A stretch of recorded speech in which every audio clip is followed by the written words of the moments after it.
Prinsip perdagangan yang adil dan berkelanjutan perlu terus didukung dan dihormati, baik yang terjadi di lingkungan perdagangan nasional maupun global.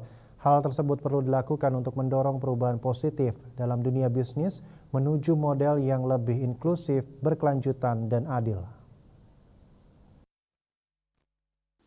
Ketua Panitia World Fair Trade Day Bali 2024, Ari Wibowo Saputra mengatakan fair trade sangat penting untuk meningkatkan kesetaraan dan kesejahteraan produsen dan pekerja serta untuk menjaga lingkungan.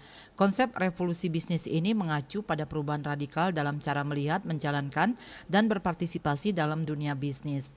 Tujuan dari revolusi ini adalah untuk mengubah model bisnis konvensional yang seringkali berfokus pada keuntungan menjadi model bisnis yang lebih inklusif, berkelanjutan, dan bertanggung jawab secara sosial.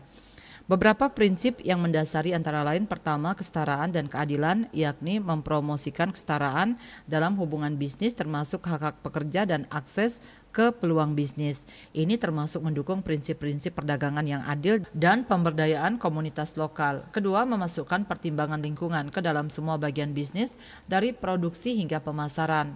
Ada upaya untuk pengurangan limbah, penggunaan energi terbarukan, dan penanaman kembali sumber daya alam agar tetap lestari. Ketiga, keterlibatan sosial dengan memperhatikan dan menanggapi masalah sosial di sekitar usaha itu. Ini dapat termasuk mendukung pendidikan kesehatan masyarakat dan pemberdayaan perempuan. Keempat, pembuatan barang dan jasa yang menguntungkan jangka pendek dan jangka panjang bagi masyarakat dan lingkungan.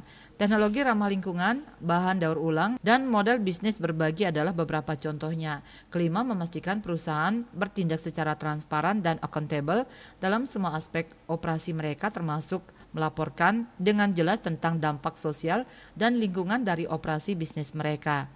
Diharapkan dua bisnis yang lebih berkelanjutan, inklusif, dan bermanfaat tercipta bagi semua pihak yang terlibat dengan menerapkan prinsip-prinsip ini. Saputra juga menjelaskan soal tujuan digelarnya peringatan World Fair Trade Day di Bali. Beberapa di antaranya adalah meningkatkan kesadaran publik tentang peran fair trade dalam menciptakan kesetaraan dan kesejahteraan, mendorong orang untuk berpartisipasi secara aktif dalam mendukung produk-produk fair trade, meningkatkan jaringan dan kolaborasi antara produsen fair trade, konsumen, dan pemangku kepentingan terkait. Selain itu, peringatan tersebut juga bisa memotivasi pengembangan model bisnis yang lebih inklusif dan berkelanjutan. Cita Maya Bali Post melaporkan.